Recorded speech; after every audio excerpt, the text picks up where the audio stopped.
it, curl it, find it, view it, code it, jump and lock it, surf it, scroll it, pose it, click it, cross it, crack it, switch, update it, name it, all read it, tune it, the words scan it, send it, that we need for today's session were just watch mentioned. it, turn it, leave it, Touch it, feel it, rewrite it, save it, erase it, lock it, feel it. Here we go. Here's Dubai Future Horizons. Your questions, your comments for our guests. Please post them in the chat at any time. And if you agree with Carol, who just posted in the chat, the world has no idea how cool futurists are, you're in the right place. Maggie, I would like to ask you to join us on stage together with Wakanyi. And Maggie, I'm going to start with you and your latest book, Uncertain, and what you describe as the final chapter in your book as a global movement, unsure AI. Please unwrap that for us, Maggie. How do you define unsure AI personally, and how can you describe for us this global movement around it? Yes, and I love the interplay of music, mindfulness, and big questions so far. I think more events and podcasts should draw on your model. But unsure AI may sound like kind of a joke to people. I mean, it elicits visions of self-driving cars that spin in circles, or landing in a new city and asking Siri, where's the best pizza, and having it say, I don't know, buddy. That is not what an unsure AI is all about. As you mentioned, there is a global movement. Dozens of laboratories and some of AI's top minds are now working urgently to radically redesign AI to make robots, models, and systems unsure of their aims. So, and the evidence shows that this reframing, this redesign actually makes systems more teachable on the fly, which is a radical change, transparent, adaptable, inclusive, and in fact, beta users actually report that these systems, unsure AI is basically more cooperative. It's actually proven to be more efficient in working with humans, and even is seen as more intelligent.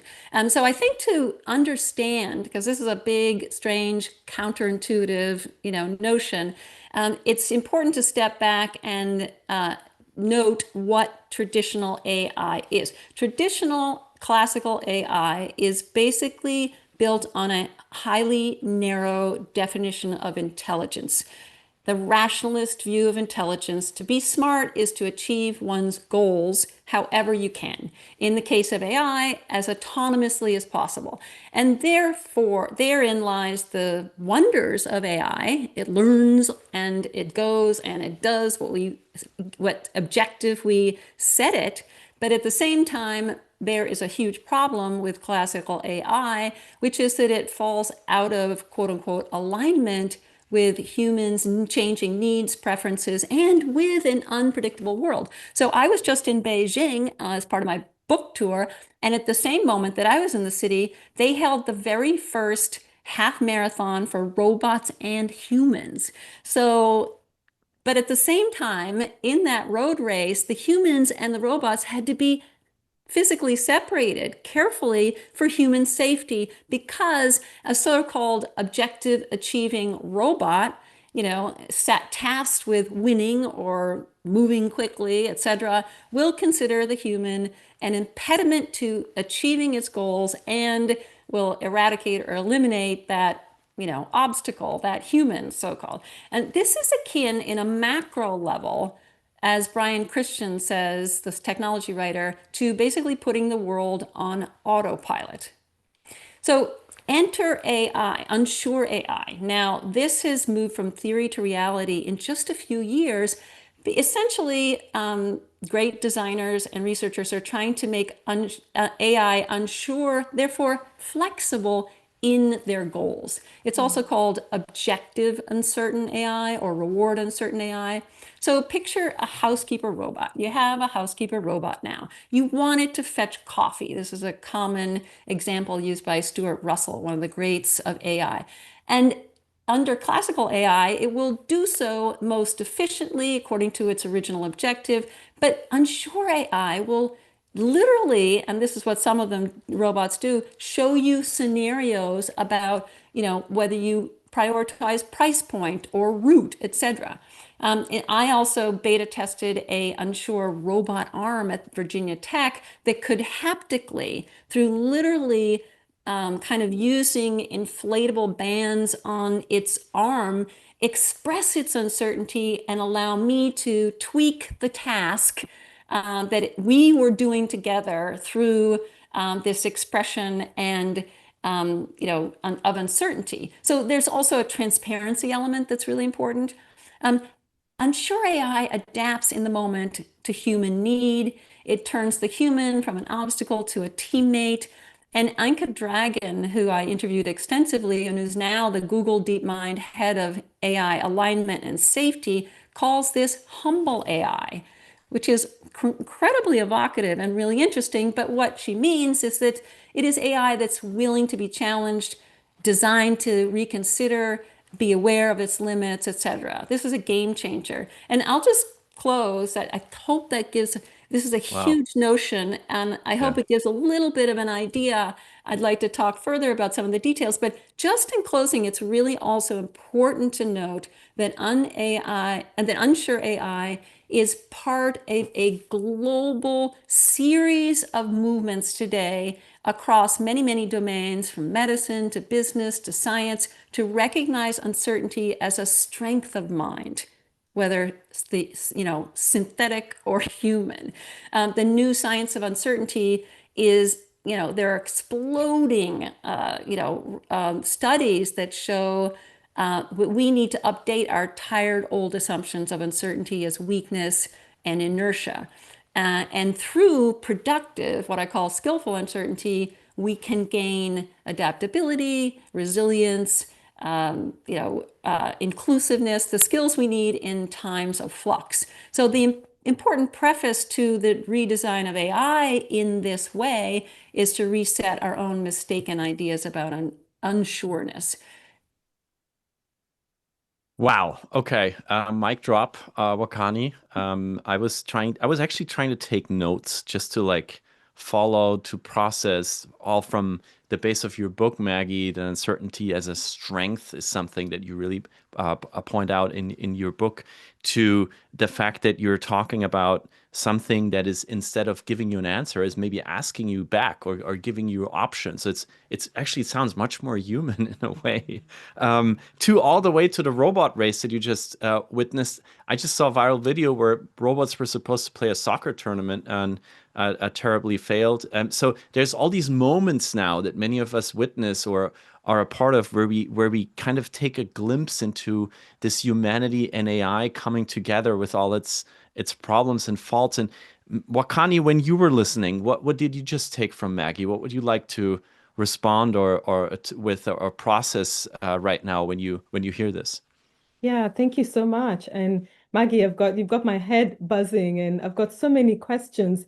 But one of the things that I love, the idea of an AI system that is not sure of its responses. Obviously, we don't want it making mistakes with medical records, for example, or something like that. But and when you were talking, I was thinking to myself, that is systemic thinking as well. That is that's a natural law of anything that is evolving. It can't know what it doesn't have, what knowledge it doesn't have.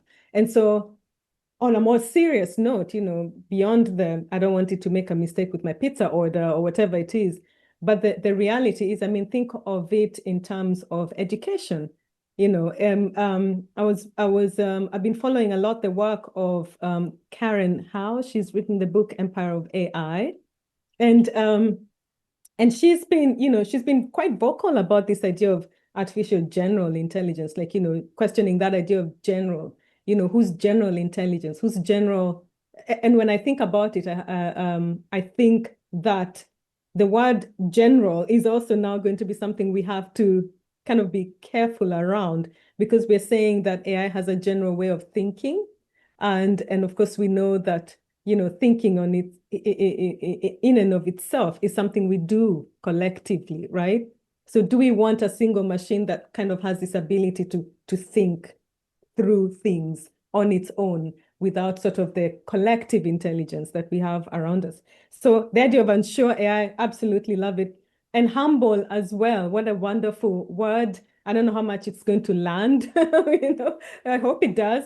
But I think that, we do know that up until now, scientific research and the way in which we've done research is quite limited. It's quite a specific way of looking at knowledge.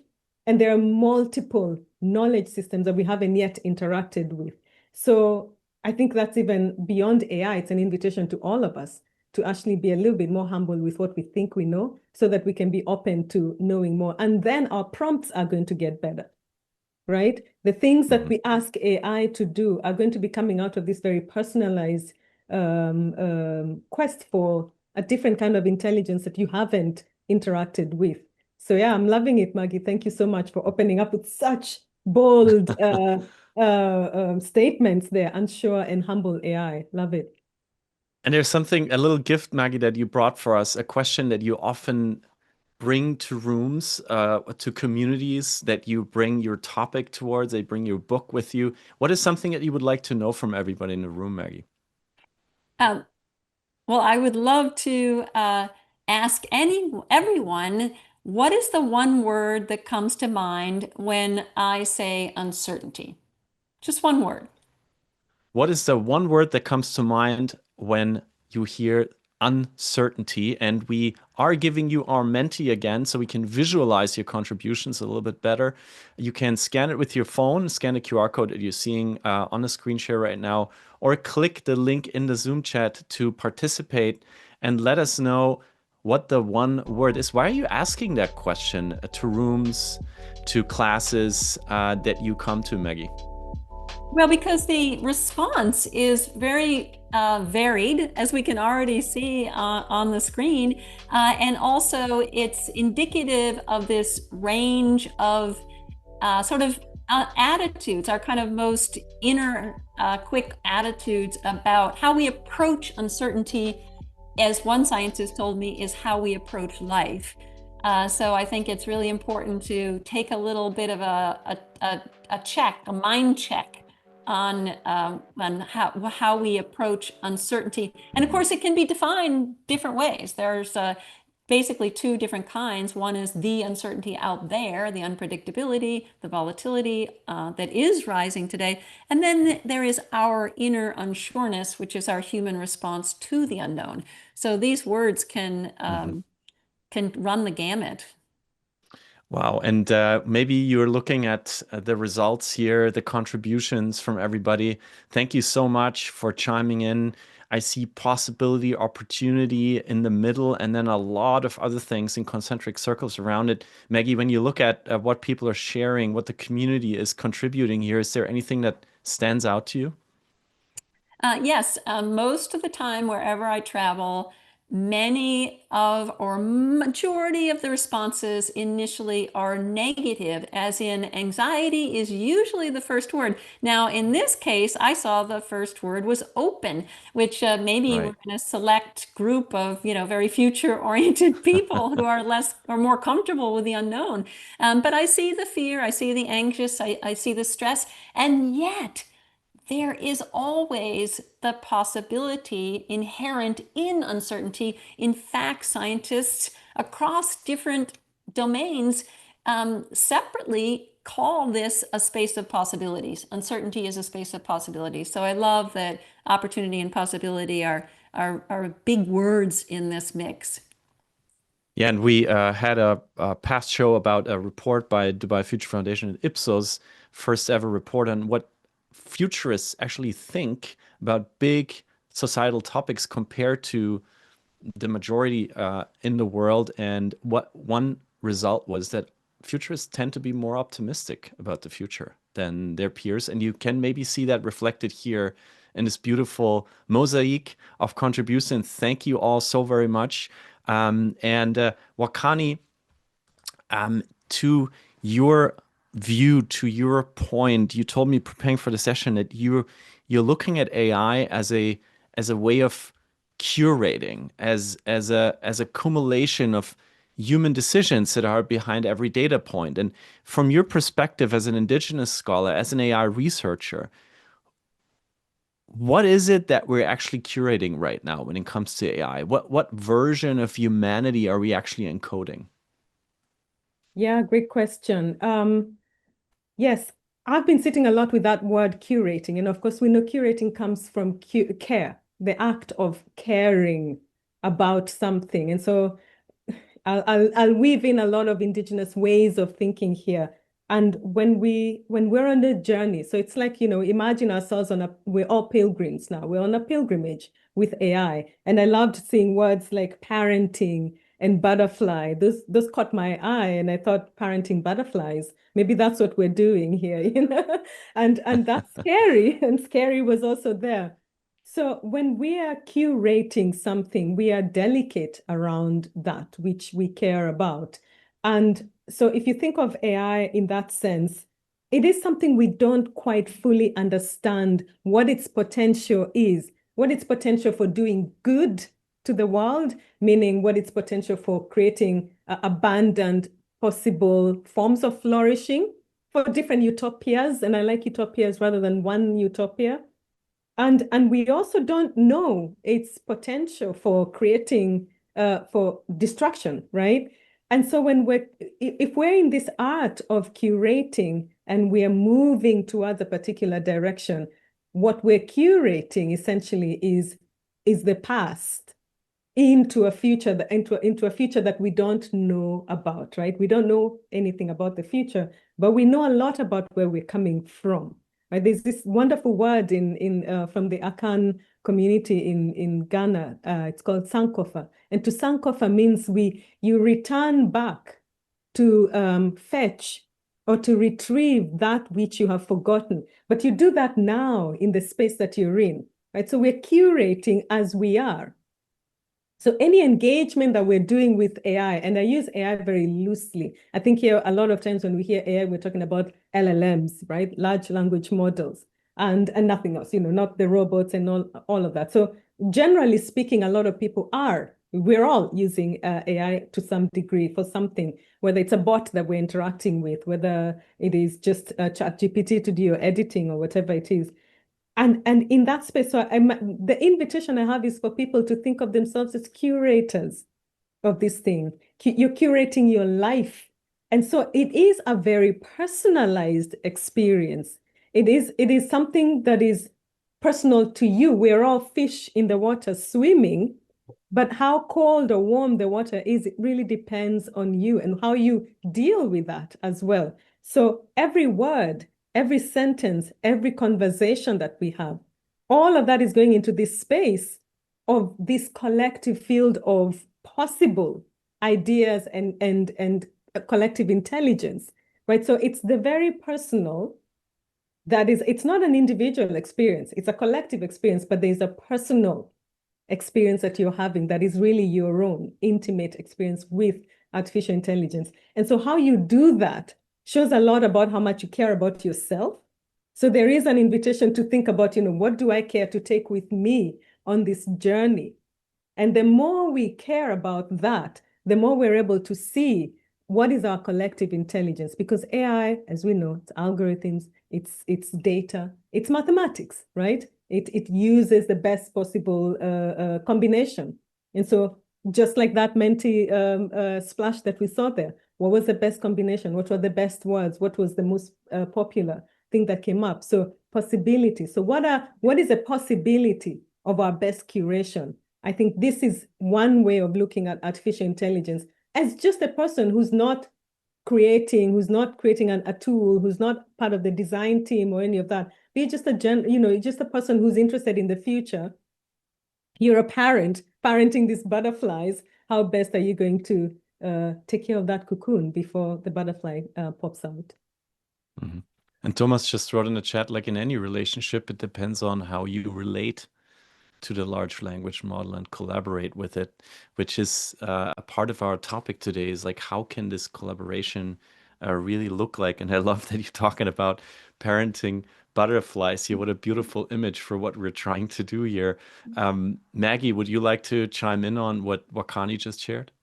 Yes, no, and I think my thoughts run in very similar ways, and I think that is, I love the way you, Wakanyi, was gently pushing us toward accountability. Co-creation is accountability and responsibility. It's not just some big tech behemoth bestowing something upon us or a fixture inside our phone that we can or cannot turn off. This is a much larger tapestry.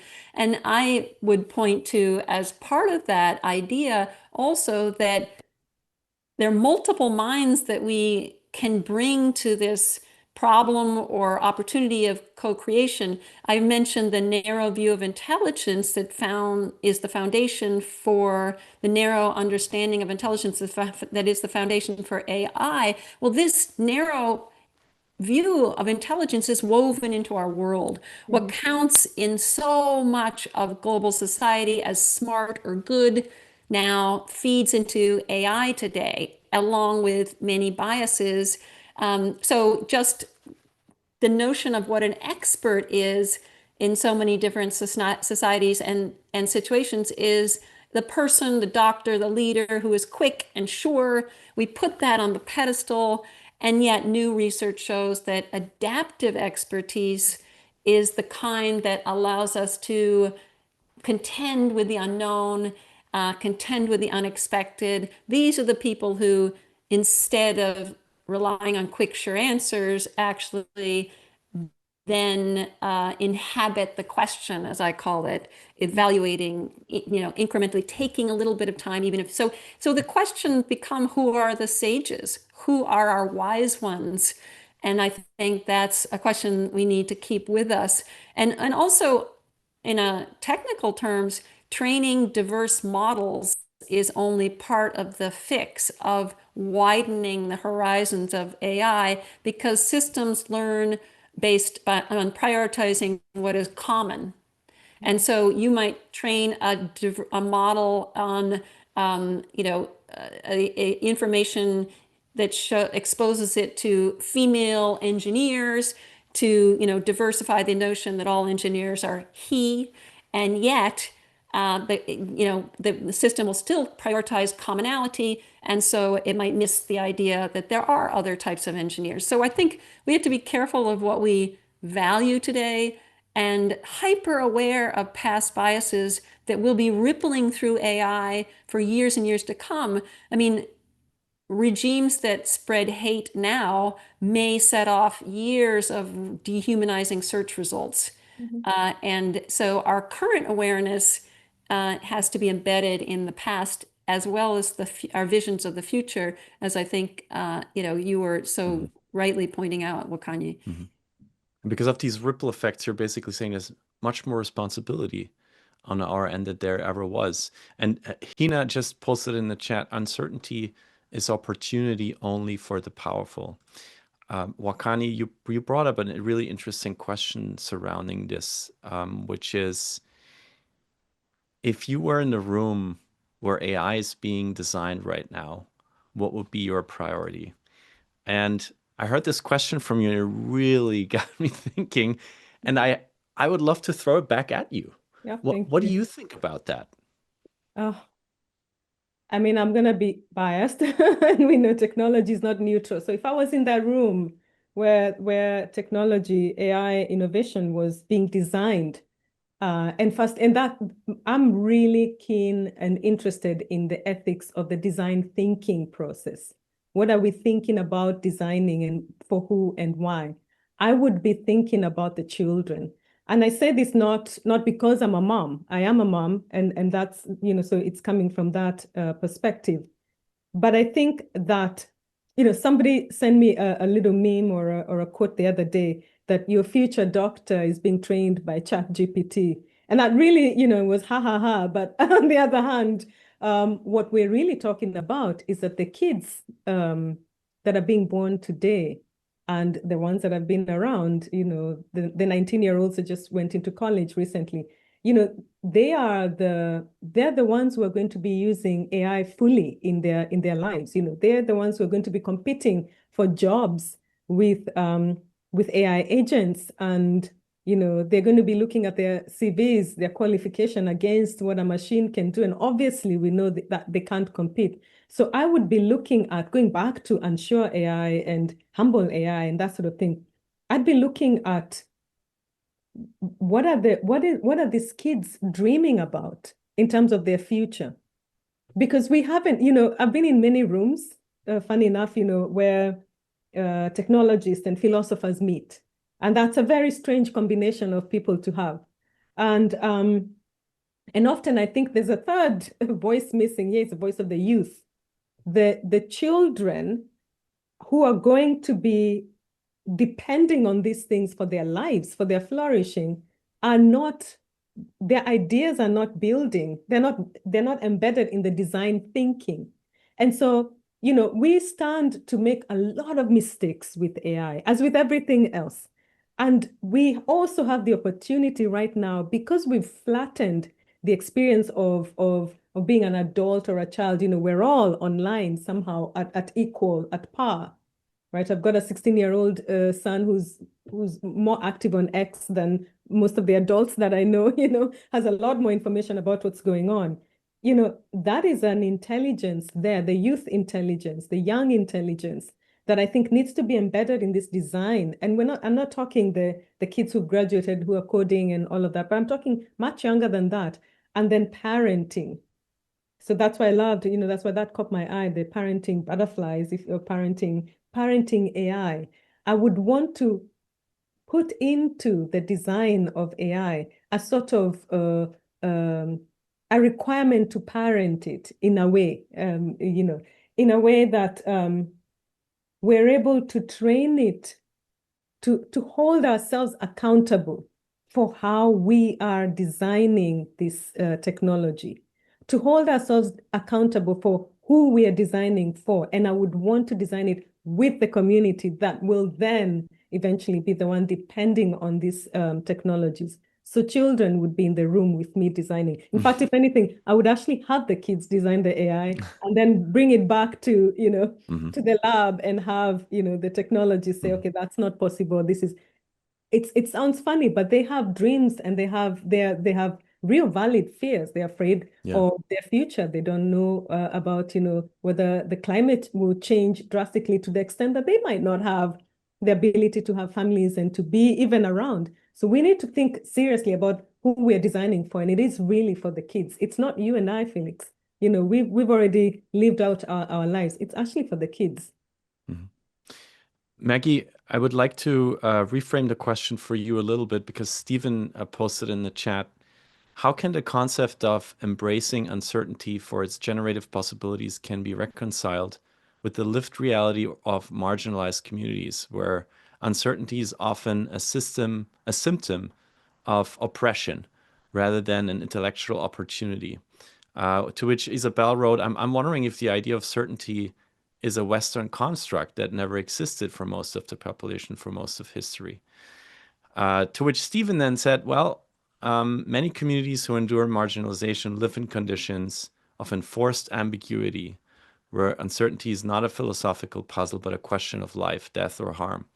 But on the other hand, when this uncertainty is addressed via healing journeys, the potential unlocked is vast. So I'm reading here a side conversation in the chat, which I love about this community, because always during these sessions, we have other streams of thoughts emerging from what is being discussed here on stage. And I was wondering, Maggie, if you are now hearing this and also hearing Wakanyi speak about who should power be given to when humanity and AI come closer together, if you have reflections on that. Oh, absolutely. And in my book, I write extensively about, people, children who are experience adversity of various types, particularly unpredictable situations. And as Stephen is noting, unpredictability is a strong component of many, under-resourced communities, lower socioeconomic circumstances, and there are systemic reasons for this. At the same time, I would also say very strongly that uncertainty is not an opportunity only for the powerful, as one other commenter said, but it is a human right for all. Skillful uncertainty is not a privilege, it's a human right. And so I write about another research movement, which is really important. No one wants anyone to be, there's nothing positive about uncertainty of where you will live or what you will eat. That's something we all want to work to eradicate to. At the same time, so often, so many societies, so many eras have been kind of brutally ignorant of the types of resilience that people have in different circumstances. Because people who have lived with adversity may not score well on a certain highly biased measurement of a certain highly narrow idea of what success is, the skills that are being now proven to emerge in situations of unpredictability have been long ignored. That's no longer the case. So, for instance, humans throughout history, throughout evolution, are highly attuned to an environment. This is a sort of a ramping up of a skill set that we all have to be highly aroused in situations of new, unexpected, or surprising events. So this kind of hyper-arousal, for instance, is shown to be protective of young Black teenagers in urban violent situations. These are skills that, again, there are costs, there are downsides, and yet at the same time, the idea that people in circumstances of systemic oppression or other situations are lacking or need to be fixed has to be changed. In other words, there should be an expansion. And this is very true because many ideas around the deficit model is called, are basically formed as a result of societies that assume that safe, predictable environments are and only should be the norm. That's not always the case, and we have to look at the full human and learn from people who are pastoralists or living in different circumstances. It's a very, very new and complicated question, but I think it's really important to say this is not to say we shouldn't need to dismantle oppression or give resources more equitably to all. I'd also say that along with giving power in AI design, one thing to children, to the future, I think it's really important to think far more actively about vulnerable people, such as people who are sick, people who are elderly, people who have dementia. I mean, the rise of robot caregiving has been expressed and is being pushed forward with people who often do not have a say in either whether they have this robot as a companion or in the creation, the design initially. So I did a lot of research and some writing about robot caregivers, particularly with the elderly.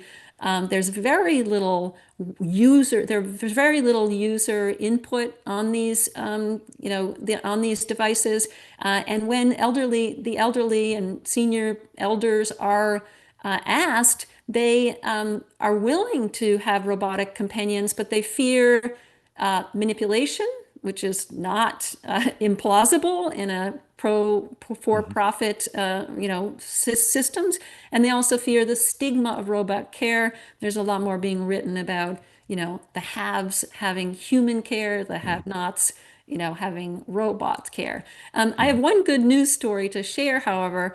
A friend of mine who's extraordinarily technologically able unfortunately 6 months ago suffered a tremendous visual impairment very suddenly. But he uses a Danish created app called Be My Eyes. It's an AI-infused hybrid system that pairs people who are blind with volunteers all over the world. And basically, through their Meta or AI glasses, they can call on a human to interpret what's in front of them. He can be on the corner of 42nd Street in New York on 7th Avenue and be a little confused and call on Be My Eyes, and he'll walk him through that. It's a wonderful hybrid situation. It's now available free in 180 languages. And the key to this, and the reason I'm bringing it up, is because it was created by someone who is visually impaired, but also with a tremendous amount of user input. So I think historically there's been very little, emphasis on technologists opening up the table of design to many voices. One reason I tried to write about technology way back in the 90s is because I was determined as a humanist and an English major and not a computer programming to be at the table of my future. And I had a lot of obstacles thrown in my way to even write about these issues. But I think we need to be doing this all the more so. And uncertainty Thank you, Maggie. is part of the mix for people with, in terms of AI and not. Uncertainty is a strength for people, whoever they are. I firmly believe.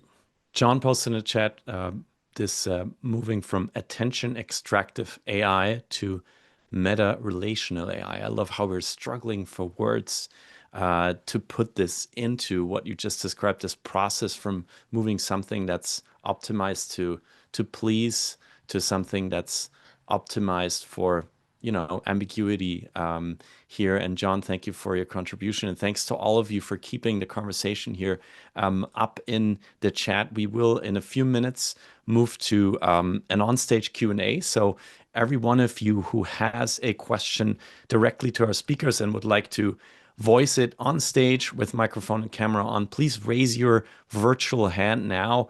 You can do that by clicking on the React button in your Zoom app, and then just click on raise hand like I do now. And we will see that you would like to join us on stage. And while we do so, Maggie and Wakanyi, I have so many questions left. And I wonder if there is one more question that I can ask before we head into the Q&A. That is, can you paint a world for us or for future generations? Wakanyi, I think you pointed that out very precisely, where humanity and AI really work together, really work with one another. How would that look like? Wakanyi, maybe you would like to start. Is there an image you have in your head in front of that you can put in front of us? Wow, thank you so much, Felix, and thank you, Maggie, for bringing us into that space of what is possible when you build with the community that you're intending to deploy these AI tools to. I think, when there's these two scenarios, there's a dystopian scenario, there's a futuristic, utopian. I like to go with something that I call beyond the fence, beyond these two spaces. So it's not on the fence, it's actually elsewhere. It's another world. It's beyond the margins of what we have now that is even polarizing. And that is a space in which this kind of evolving technologies with humanity are happening in their own islands, what we're saying, islands of coherence. So we have communities, and I think about it from an indigenous perspective, having indigenous people lead us into what it means to be in a biodiverse, rich environment and how to exist in these spaces. I think this is where that is a future that I see. It's not a utopian future, because being in the bush is not romantic. There's a lot of things that you have to be concerned about. Your own instincts of survival come on very highly. But I think if we had systems or futures where there are indigenous people at the lead, sort of helping societies, future societies understand, because they've got accumulated thousands of years of living on this planet, understanding what it means to be human without all these gadgets, without the technology, and they're still around, right? So that kind of intelligence is something that lives in all of us, but we're so far removed from it, the farther away one is removed from that natural space.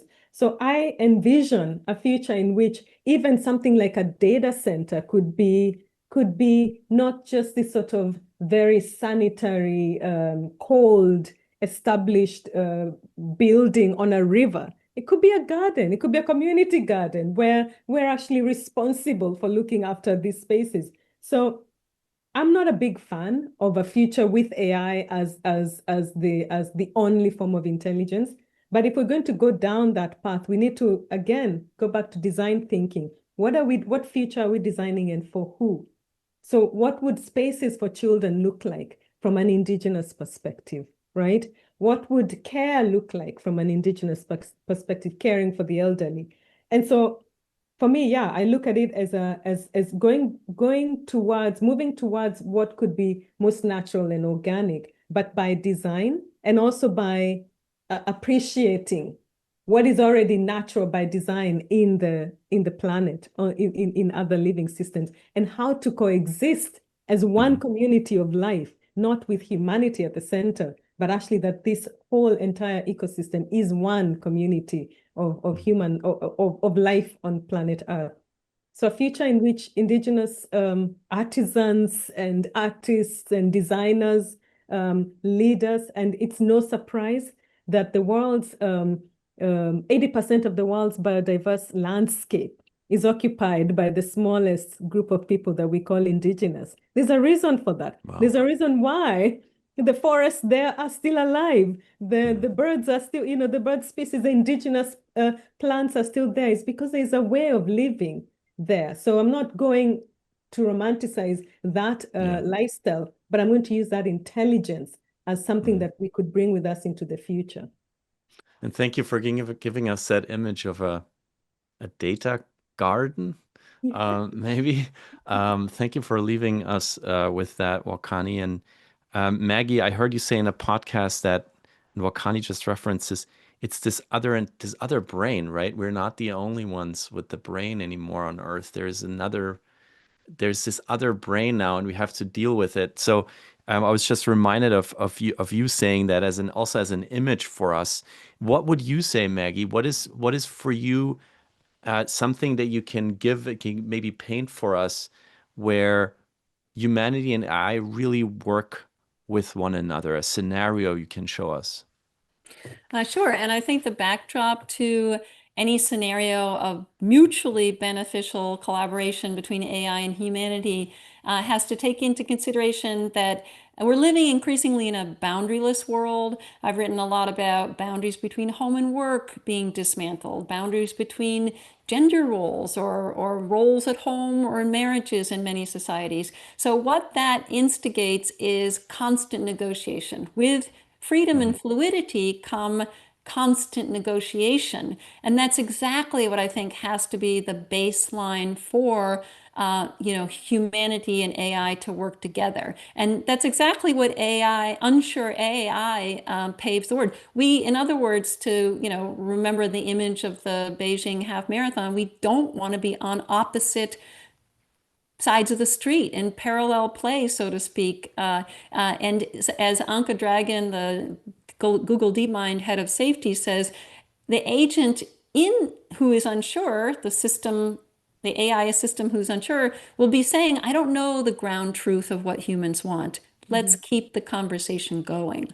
And the human will see the robot's uncertainty, like our own, as a form of knowledge, as a signal that there's something more to know, which is exactly actually what the word maybe linguistically offers us, a signal that you are receptive to new points of view and that there's something more to know. And just one last wonderful image, I think, it is that many of the roboticists and designers who are working on unsure AI told me that they see unsure AI as a teacher to them in terms of the power of uncertainty. In other words, AI, which has so much influence over us, and technology does too, for better or worse, can hold up a mirror to our better selves by actually executing and being this humble, willing to change its mind, kind of open to learning, curious presence in the world. We can teach it, it can teach us. And that's exactly what I found when I tested that robot arm. What I see and hear is there is going to be a lot more conversations with Gen AI that lead to further questions and not results. I feel like that's something that I definitely learned from you today, that there's a much bigger need for a openness that ends up in a conversation, and that you're being asked questions instead of being fed with results. And thank you for giving us that image. Another image that just came from Tomasz in the chat here is the wild horse. It's powerful and strong, can kill us if we approach it wrong. But when we lean into the relationship with AI, with compassion and curiosity, we can build a relationship with it and have a beautiful future together. Another strong image. Thank you, Tomasz, for that. And I would like to open the stage for all of you. I see Saurabh and Stephanie already have their hands raised, but we would like to give you a few more seconds with music to think about what you would like to ask Wakanyi and Maggie, our guests today, and then start our round of questions. We will have 3-4 people on stage, I think. So make your questions succinct and clear, and we'll start in a few seconds with the audience community Q&A here on Dubai Future Horizons.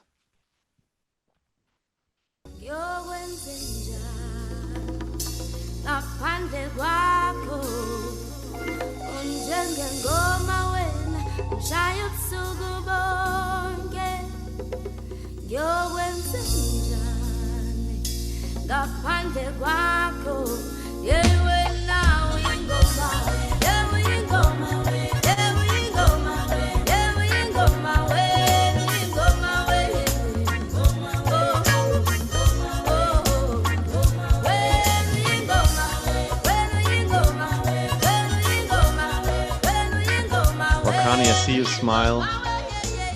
Was that your curation?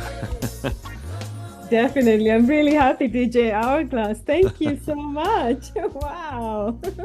Ingoma. And with that said, Saurabh, welcome to the stage. Welcome to Horizons. Glad to have you back. What is your question to our guests today, Saurabh? Yeah, thank you, Felix. So my name is Saurabh Saxena, and I'm from Xtroft Tech, where I explore the realms of future tech. So my question is inspired from the Atlas movie. So in the Atlas movie, there is a Smith AI, and so my question is it good to connect the AI with human mind so that they can emotionally mapped, they can feel our pain and gains, so that they can answer us better? Thank you, Saurabh. Is it good to connect an AI to our brains, to our inner systems, you're asking, so that they know our feelings, our pains, everything that's going on inside our brains and our bodies? Thank you for this amazing question. Maggie, Wakanyi, would you have an immediate response to Saurabh? Well, I know back in the mid 2010s, I was at MIT Media Lab, where they were already working on systems that could read the emotions, facial recognition systems that could read emotions and help people with autism or on the spot in social situations. I know that you're talking about something much, much deeper, much more sort of actual, and maybe closer and closer to sentient AI, conscious AI. I don't know if that needs to be a goal that we need to reach in order to collaborate. I mean, we collaborate with, dumb industrial age machines, or we can collaborate with software in certain ways, and without going the whole hog and having that the AI basically become another human, which I don't think actually can be achieved. So I'm not sure, because AI that is unsure, and I think some of the best thinking in the business is treating these questions incrementally. We'll only know step by step what we need at each point. And I think that we should be going step by step in order to take care with the risks, especially when kind of AGI is seen across technology sectors as something that's sooner rather than later. So that's a really good question and something to watch. I also just add that because humans are so easily duped by any tiny, trivial sort of, semblance of humanity or emotion. We can see this with robot caregiving and in so many other circumstances. We also have to be really careful about moving slowly in terms of the deceptive nature of the relationships that we do have emotionally with AI. Do we want to it's hard enough to recognize love and care and attention and understand them as humans and give them to one another. And do we want to make cursory assumptions about what they are and then dispense them, especially when profits are involved? Thank you, Maggie. Yeah. Thank you. Thank you. Wakanyi, good I or do. bad? I have a few thoughts. I mean, personally, I have a few questions for you, Saurabh. The reality is, I mean, going back to sort of indigenous ways of thinking, we change and we evolve continually, and we're not isolated beings. We now understand it. Science tells us, we didn't need science to tell us what we already knew, but it's great that we have the information, and the research is heavy and dense and clear, that we live in systems, and systems are in a continual process of emerging, evolving. Even the intelligence, going back to the idea of humble or unsure AI, it is temporal. And that could be a nice thing, to have a temporary AI system that accomplishes a particular task and then it's done.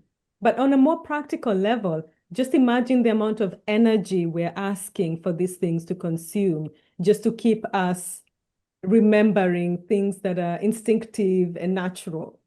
And with that, we have to remember that AI is not a thing that happens, obviously, it has a material component. So that amount of energy alone, I think, doesn't justify having that kind of AI system that is so hyper individualized and personalized and requires a continuous upgrade. Because what happens when I evolve and I change my ideas, emotions are so fickle. I like to say, they're like clouds, they come and go. So what is it really measuring? Is it measuring my emotions in a particular state, or when I'm with my mom, or when I'm with a friend, or with my partner? So I think, again, it goes back to accountability. What is that? We have to be accountable as not just the ones receiving artificial intelligence, but actually the ones who are co-designing it by default. Whether we know it or not, all our data has been used to train these LLMs. So now we need to be more responsible for and push back on how it's designed, for who and why, and not to forget as well that our data, the data that's been used to process, to design those kinds of AI systems, is not representative of everyone. Emotions show up in different ways, and there are cultures, there are languages. There is so much diversity in our way of becoming human. So I don't even know that would be fully authentic or possible to accomplish. So yeah, that would be my response. Yeah. Thank you. Thank you, Wakanyi. Thank you, Maggie and Saurabh. I hope this gave you new sparks of thought to your question. Thank you for coming on stage. I would like to invite Stephanie to join us now. Stephanie, welcome to Horizons. What is your question to Maggie and Wakanyi? Hello, Thank you very much. This has been fascinating, and thank you for the music, DJ Araglas. I really liked your previous answer, Wakan, to the previous question because it flows directly into the question I will be asking. But first, I'm a transportation planner based in Toronto, and my world touches so many aspects of the cities that we live in and how we shape our future. And I am very interested and fascinated by the intelligence of our past and maintaining that and bringing it into how we create cities that are fit for living and not fit for just cars. So, as we envision a future based or shaped by AI, we often overlook the vast consumptions of non-renewable resources required to build and sustain such a world. In this pursuit of technological advancements, we really risk deepening the global inequalities that are currently happening just for the benefit of privileged citizens in far-flung parts of the world while we leave many behind. And I'm very curious of how you integrate that and consider those elements in the work that you do and how you position yourself in this conversation. Thank you. Thank you, Stephanie. Wakanyi. Yeah, thank you so much. I think that goes to one of the questions that Felix had posed, for to imagine the future city, what would that look like? And I love that you're even sitting with that question. And absolutely love the idea of bringing that intelligence, that natural intelligence into the design of future cities, because we don't actually have a choice, right? Where we're at with our environment, the climate crisis, that's where we're going. So I'm not at all romanticizing indigenous knowledge anymore. I think that it's the only knowledge left to explore, to figure out what is it that we could actually do to remove this anthropocentric way of life, this very human-centric, where we design cities for our cars and not for us and the animals and the trees and all of that. So how I position this is looking at the environment and looking at the whole ecosystem, looking at the whole community of life on planet Earth. What is that? If we were to map out a habitat, it has more than just the human life, right? It includes the cities. So there's no hierarchy of need, right? Is that, can we inhabit a space that includes the more than human life? And so that the human, if you could even do it in percentages, you could say how much of this is given to the human experience and then the rest. And somehow, those ratios, with those kinds of numbers and ratios, then we can start to see what kind of space are we taking up in these future cities that take away from space for the birds, right? So rather than saying, let's all think about how we're interconnected, we know we are. But how much space are we taking up so that we don't have the opportunity to be connected? So I think a design of a future city needs to take into consideration that kind of the actual mapping out of the specific amount of space that is required for us as human beings, and then all the rest of the inhabitants. In the to respect time and everyone's time, I would suggest, Stephanie, if that's okay, to move on to the next community member, so we get Tomasz and Derek still in and have maybe 10 minutes more than usual. Stephanie, I hope that's okay. Thank you for joining us here. And Tomasz, thank you for being such an active contributor to the session today. Welcome to the stage. What is your question to Maggie and Wakanyi? Your mic's still off switched off, I think. Now, Welcome. do you hear me? Yes. Yeah.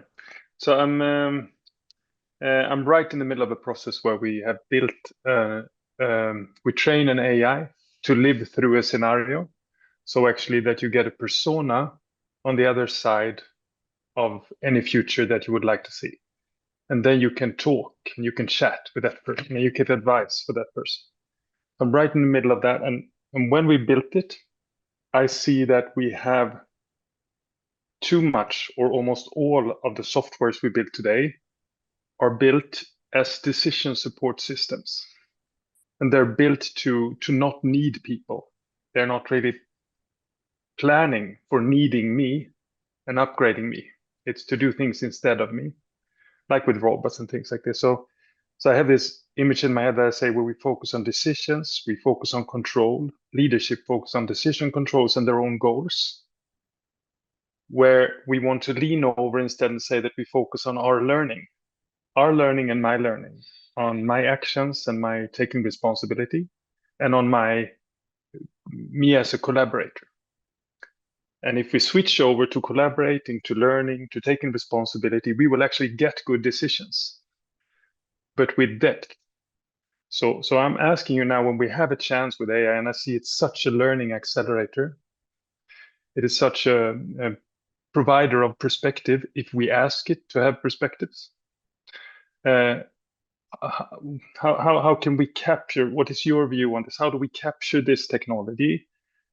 Securing that how do you see that we can secure that it serves us as partners, like this story with the horse, that we learn to live in symbiosis with it, to strengthen leadership, to strengthen collaboration, to take away polarization. What is your take on that? Not a small question. Maggie. Well, I think that's a great question, and I have to return again to the ideas of unsure AI, which actually tempers, if not counterbalances, the costs of outcome fixation. One of the ways in which our societies are built, developed societies are built, are on to fixate on outcome and to lose sight of process. Another way to put this is that uncertainty opens up the space between question and answer. And so if you are restoring process, then decision-making becomes incremental, that the AI and the human have a dialogue, a conversation, as I was mentioning. And this also has some huge repercussions for polarization, because in terms of the human sphere, so much of polarization is derived from engagements and counters that are built on stereotypes, the natural human propensity to categorize, particularly to fetishize the binary. Our technologies are built that way as well. And so just by restoring the idea of dismantling moving past categorization. So, simple little strategies like perspective taking the perspective of another. That's not empathy, but actually a cognitive form of empathy. Seeing the world through another's eyes makes you more willing to engage with someone whose politics you loathe, or someone who's extremely different from you, etc. And so dismantling categorizations, jolting assumptions through uncertainty is really important. And similarly with our ability to work with machines, to move away from either or, etc. And in studies, just also to further the notion of this in sort of combating polarization, studies show that when people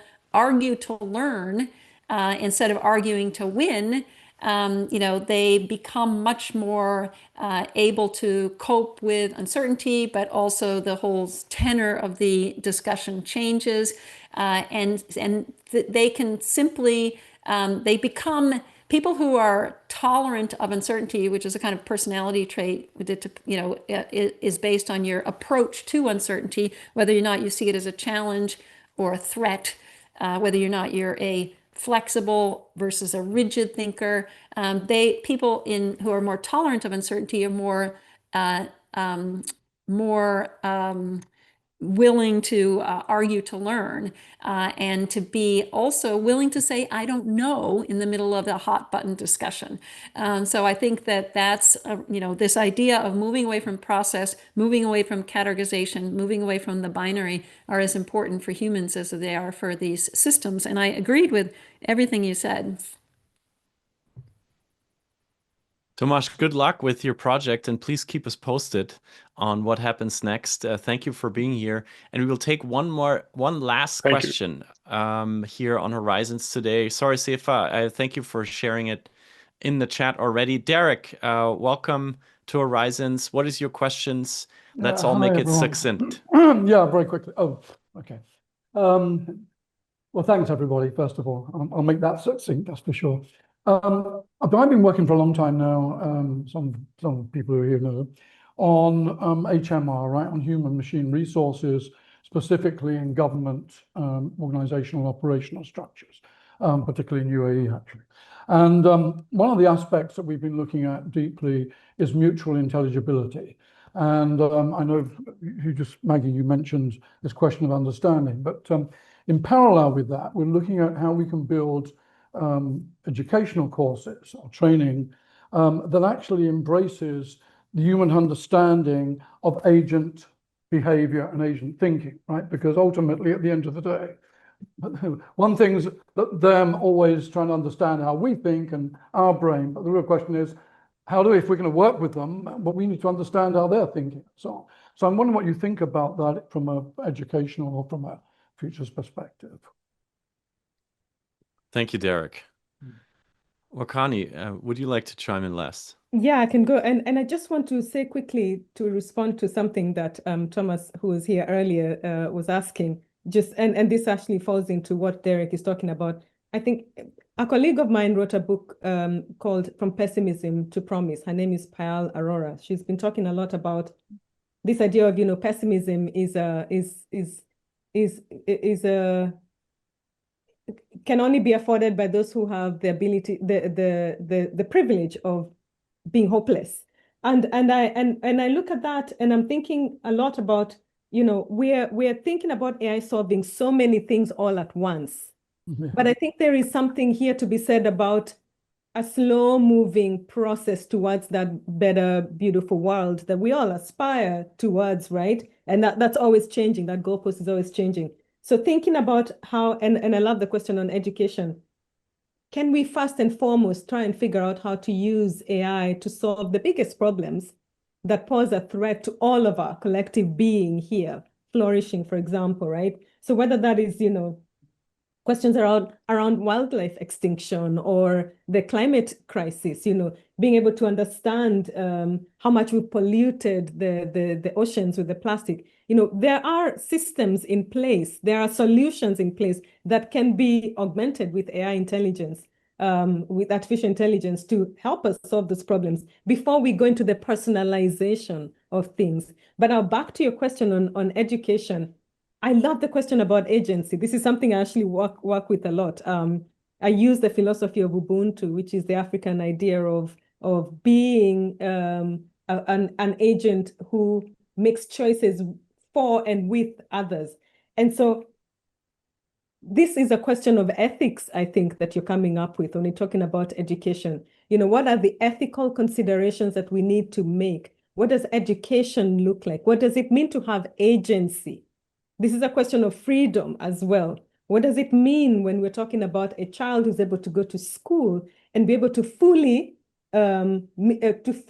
actualize their potential in a learning environment without the limitations of metrics, of standardized tests and that sort of thing? So I think from that perspective, what we're looking back at is this question of sage philosophy that Maggie so beautifully talked about. How can we inspire, how can we transform education to produce more philosophical thinking? Because that's where we're going to get the design thinking from. That's where we're going to have different ethics. That's how we're going to interact with different cultures differently. That's how we're going to understand who we are in the greater ecosystem of life, rather than just purely thinking about this as something that can help us create more systems of oppression that perpetuate the same old education system that we're trying to get away from. Can we think of the classroom as a living library of all our intelligences, and that we can interact with these systems in that way? So I think, I think of it obviously from very much indigenous ways of thinking. a community AI system versus an individual AI system. That is an education in itself. What kind of knowledge could we input there? And then it can tell us what is it that we're looking at in terms of the problems that we're trying to solve. Thank you. Maggie, would you like to close us out? Very, very briefly, but I think that one way to link to your question, Derek, and perhaps to what we're talking about, is that I think technology in general and AI as well speaks to one side of ourselves. It speaks to the gut instinct, the intuitive, the speedy, the quick mind, which is basically reacting based on what we already know. The first thought that comes to our mind is basically what you already know. Now we are tested, and exactly what I wrote down in my journal, the future human is going to be tested as never before. And so we are the people who are accountable for bringing the open mind, the adaptability, the what if questions, the daydreams, the indigenous knowledge, the in-between spaces to the relationship with AI, to the curation, as Wakanyi says. We need to be lingering in the questions and not take the first answer that it gives us or that we think of ourselves. And I think that that's a great starting point. Maggie, I hope you're going to add rebel wisdom to that. Rebel wisdom. Yeah. Yeah, if we love that. absolutely. we don't have that. Absolutely. Good show. And thank you, Derek, for being a rebel and for being here and for contributing and researching. Appreciate having you back here. And Wakanyi and Maggie, wow, what a journey you have led us through today. We have one last thing that we're going to do together, which is many of you have taken the time to use pen and paper to write something down. Maggie just said it. The future human is going to be, Maggie, you said, challenged, right? Wakanyi, what is your response? I actually wrote down changed, which is not very different to challenged or tested. Changed, Wow. and that can go in any direction. What is the change that needs to happen in the future human? That's what we're going to see. I wrote down a listener and a gatherer, and we have now asked all of you to chime in here. What do you think the future human is going to be? Resilient, socially and economic, connected to AI and digital technology, more tech dependent, connected to the universe by using the non-dualistic hard energy. Please share with us what you wrote down as we are now wrapping up the session. We went a little bit into overtime. We're looking forward to hearing your responses here. We'll leave this Menti open for after the music has been playing. And for now, we invite you to put your volumes up and get DJ Hourglass onto your ears for the final song of today. I want to give a huge shout out to Wakanyi and to Maggie for being our guests today. What a session. What deepness, what depth, and what insight came through from both of you. And you really gave us a strong call to action to push back into what is happening right now and go after what we want to see in AI and humanity, and go after the uncertain, go after the challenges, go after including the voices that we want to see there, and think about the future generations while doing so. Thank you for these very strong calls to action to you both. And I invite you all, while you're still here, to switch on your microphones for a final goodbye in your favorite language. To our guests, Wakanyi and Maggie, to Aman, Isabella, and the Dubai Future Horizons team, Liz, Karis, Jaleesa, Hessa, Amaj, Chris, and everybody who has been a part of this session. Thank you all. And I would love to hear one last time from the community. Get your microphones on. I already see many of you coming in here. Switch your cameras on. Auf Wiedersehen. Goodbye. It was an honor hosting you. Bye-bye. Let's hear it loud. Peace out. Thank you very much. Thank you. Thank you.